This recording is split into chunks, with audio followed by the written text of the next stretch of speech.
السلام عليكم ورحمة الله وبركاته. تحياتي لكل متابعينا على القناة، أهلا وسهلا بحضراتكم في فيديو جديد وحصري على قناة ملعب الأهلي. النهاردة معانا أصغر مشجعة أهلاوية، نوران. ازيك يا نوران؟ الحمد لله. أخبارك إيه؟ كويس. اتفرجت على ماتش الأهلي؟ عجبك؟ هتقولي ليه للسادة المشاهدين؟ بصراحة الماتش كان حلو قوي، وانا كنت حاسة اخر جون مش كان هيجي، بس جه حسيت ايه هما يكسبونا في الاخر، احنا كسبنا. حاجة حلوة قوي اللي الاهلي كسب. تحب الأهلي قوي؟ أوي. أكتر حاجة في الدنيا تحب الأهلي؟ أكتر ولا الزمالك؟ الاهلي. الأهلي؟ طب فين تيشيرت الأهلي الجميل انت لبستيه ساعة الماتش؟ وريه كده. قول الأهلي حبيبي. الاهلي حبيبي وقلبي. قلبي حبيبي وقلبي. تحياتنا لكل الأهلاوية وألف مبروك للنادي الأهلي بالفوز على الزمالك. كام؟ 4-0. 1. صح. 4-1. فعملت واحد بس قلت صفر. نسيت الرقم، نسيت اسمه. مبسوطة إن أنت بتشجعي الأهلي؟ طب ما تشجعي الزمالك وخلاص. لا، هو الاهلي لا، الزمالك كويس. عشان الزمالك مش بيكسب قوي، لكن الاهلي بيكسب على طول. يعني الأهلي ده بطل كبير؟ نفسك تروح نادي الأهلي؟ قول لهم أنا نفسي أروح نادي الأهلي يا أصدقائي. انت نفسك تروح نادي الاهلي؟ انا نفسي اروح. ايه نفسي يروح يقول كان نفسي اروح. أنا نفسي أروح نادي الأهلي ونفسي أزور نادي الأهلي وأخدك يا نوران ونروح نادي الأهلي إن شاء الله. ان شاء الله. سلام.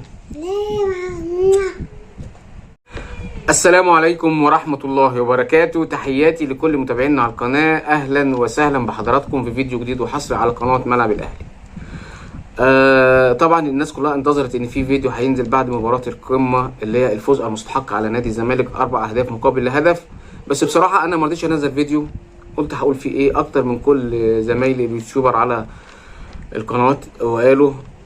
حسيت ان انا حاجة قوي على جماهير الزمالك، وان جماهير الزمالك في امس الحاجة ان حد يطبطب عليهم، فقلنا مش عايزين نزيد الطينة مبلة، وكفايه القنوات اللي نزلته، مش هنيجي احنا كمان ننزل ونقول ان نادي الاهلي يعني كان وحش داخل الملعب باداء اكتر من رائع. شفنا 3 اهداف في شوط وجون في شوط تاني. لو كان الاهلي اتك على الزمالك شويه كنا شفنا اجواء 6-1 وكان ممكن النتيجه تعلى عن كده، بس هو الاهلي استكفى بالنتيجه دي. اعلام الزمالك الغريب فيه ان ايه، يعني مش يقولوا احنا ما كناش مستعدين او ان احنا ما كناش على قد القدر من المسؤوليه، او ان احنا يعني المدير الفني ما ساقش المباراه في نطاقها السليم، لكن قالك ان الاهلي فاز شوط واحنا فزنا شوط. حاجه في منتهى الاسفاف ومنتهى التفاهه. نادي الاهلي يعني ورانا مباراه في قمه من الروعه، في قمه من التكتيك. يعني ميرسال كولر ده بيفكرنا بجوزيه بصراحة. الخواجة سويسري دماغه كلها كورة بصراحة. يعني لو حضراتكم تفتكروا نادي الأهلي قبل كولر ما يمسكه، هو يعني يعتبر ميرسال كولر يعني هي نفس القائمة اللي بيلعب بيها دلوقتي، يعني باستثناء مروان عطية هو اللي زاد على الفريق. ما كناش بنشوف يا جماعة أداء في نادي الأهلي. النهارده اتفرج على أداء الأهلي بنفس اللعيبة اللي كانت من سنة تقريبا لما الزمالك خد الدوري. هي نفس الفرقه اللي كولر بيلعب بيها دلوقتي، لكن كولر قدر يحط التوابل عليها ويحط التحبيش عليها ويطلع فرقه احنا شفناها. والدليل على كده احنا شفنا هاني دلوقتي طالع من الناشئين. تتفرج على محمد هاني يعني باك ملوش حل. يبقى شفنا محمد هاني زي ما بقول لحضراتكم من الناشئين وطلع بقى من احسن الباكات الموجوده في مصر، مش هقول في نادي الاهلي بس. يعني مارسيل كولر قدر يعمل من ناشئ لعيب متميز. حسين الشحات نفس الموضوع. حسين الشحات قبل ما مارسيل كولر يمسك الفريق كنا قد ايه كجماهير متضايقين جدا من حسين الشحات، ما كناش بنطيق اسم حسين الشحات، رغم ان هو يعني كان جاي من نادي العين الاماراتي بمبلغ وقدره، انه حسين الشحات لاعب كبير، بس رغم كده كان اداؤه داخل النادي الاهلي بطريقه يعني ما كانتش بترضي جماهير النادي الاهلي. حتى وجوده على دكه الاحتياطي كانت حاجه من اللي هي بتضايقنا كجماهير النادي الاهلي. النهارده احنا لما نتفرج على حسين الشحات وادائه ومهاراته العاليه اللي ميرسال كولر بدا يظهرها لجماهير نادي الاهلي، قدرت تعرف قد ايه ان هو عمل فريق جامد اسمه فريق نادي الاهلي. حسين الشحات النهارده بيخطف قلوب الملايين من الجماهير العربيه، مش هنقول يعني الجماهير الاهلاويه بس، لا جماهير الوطن العربي، من الاداء المميز اللي هو شغال بيه. بصراحه مارسيل كولر قدر ان هو يعمل فرقه جامده جدا بدايه ما تولى المسؤوليه. بيفكرنا زي ما قلت لحضراتكم بمانويل جوزيه.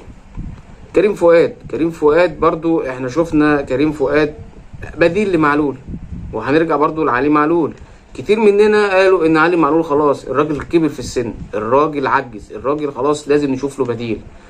شفنا مارسيل كولر قدر يعمل من لياقه بدنيه ومن اداء مميز لعلي معلول ان ياخد فرقه نادي الاهلي لحته تانية خالص.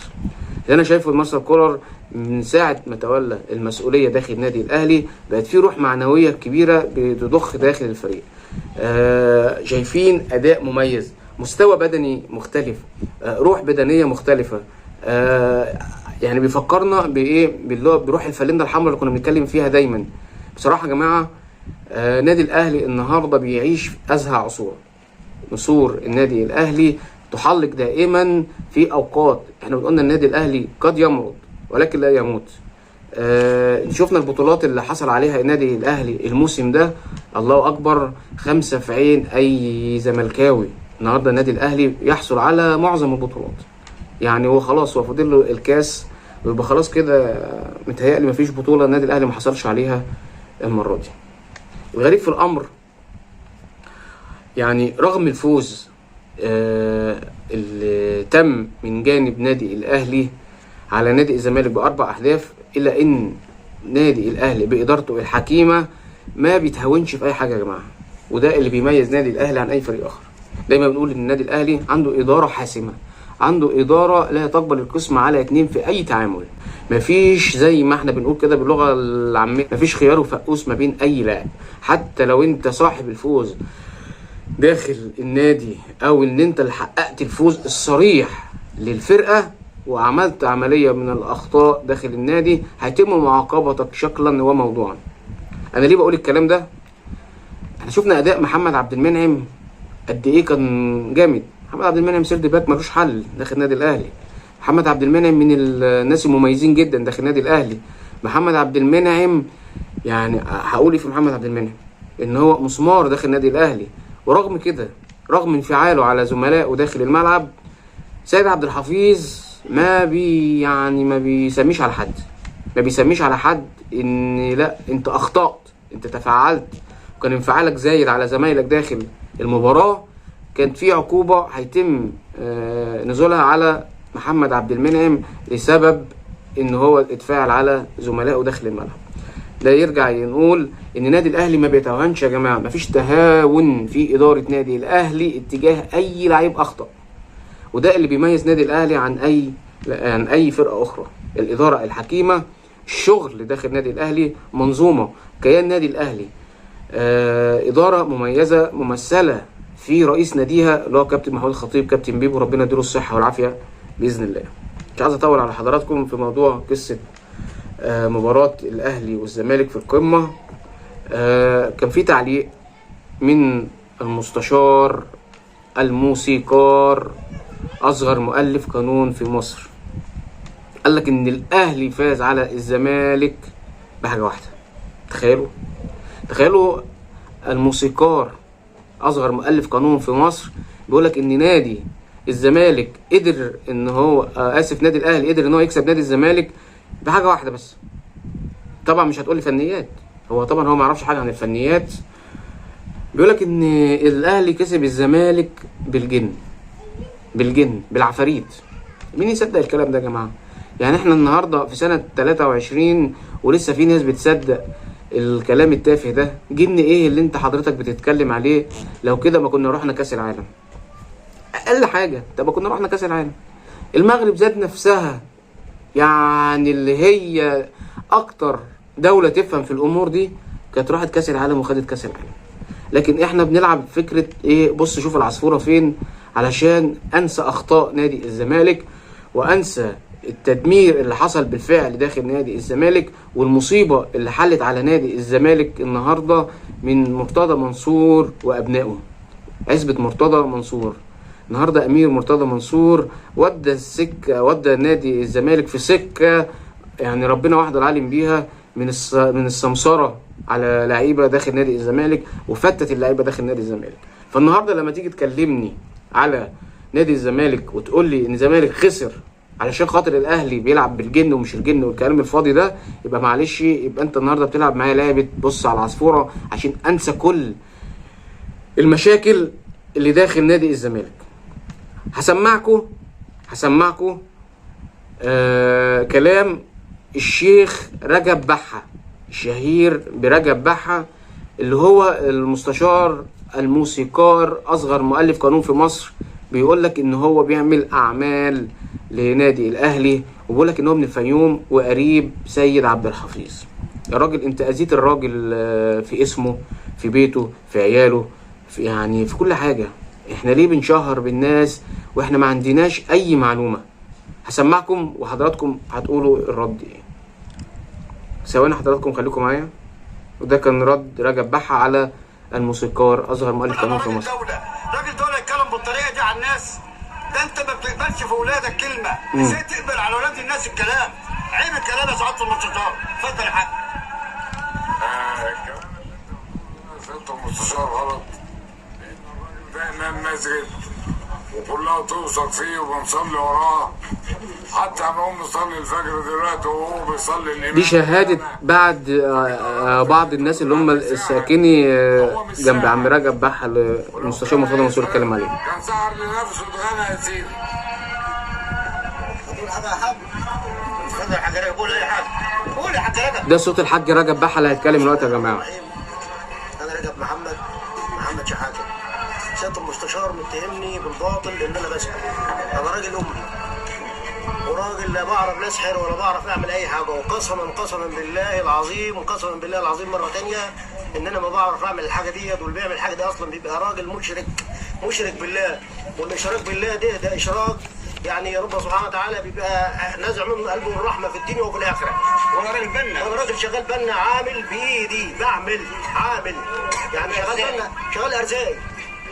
يعني لو تيجي حضرتك تتفرج على المعيشه بتاعتنا اللي احنا عايشينها او البيت اللي انا عايش فيه، مش هترضاها انت نفسك. وسمعة ولاد. يعني يسوى ايه بقى كل الكلام اللي المستشار مرتضى منصور قاله على الراجل ده يا جماعه دلوقتي؟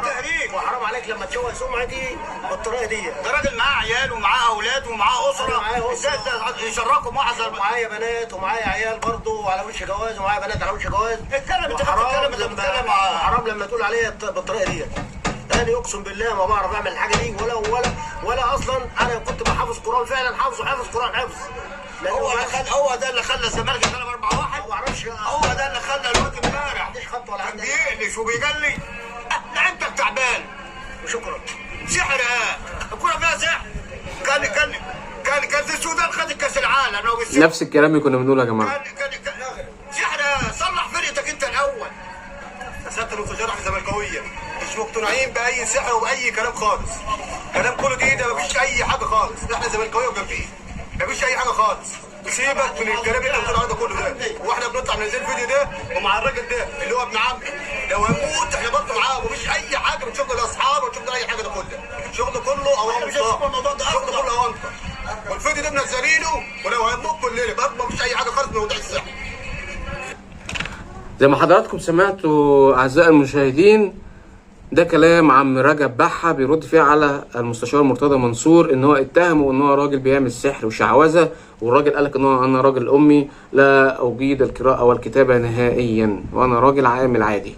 فيا جماعه احنا ليه بنرمي الناس بالباطل؟ ليه احنا بنعلق اخطائنا على شماعات الاخرين؟ ليه بنلعب على مبدا بص العصفور عشان انسى الاخطاء اللي داخل نادي الزمالك؟ يعني بصراحه كان تصريح غريب من مرتضى منصور. الحاجه الثانيه اللي هتكلم فيها بن شرقي. خلاص هو الموضوع حسم في بن شرقي.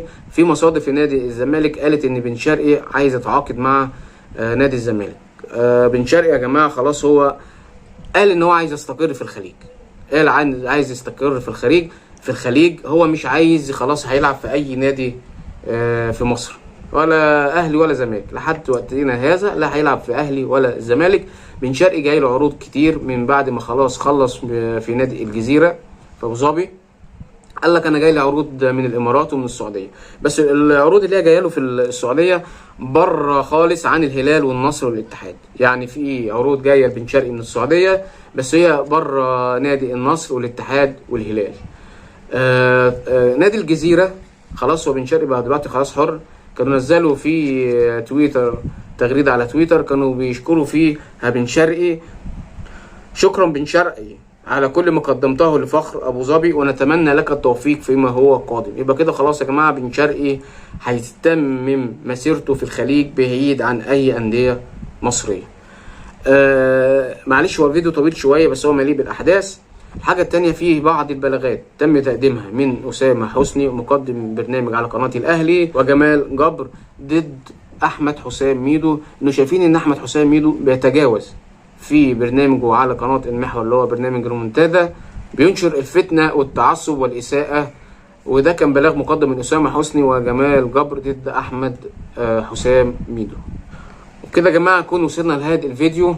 معلش أنا آسف لإطالة الفيديو لكن هو كان الفيديو مليء بالأحداث. فضلا وليس أمرا لكل محبينا على القناة تفعيل زر الجرس على الكل كيصلكم كل جديد. دمتم في رعاية الله والسلام عليكم ورحمة الله وبركاته.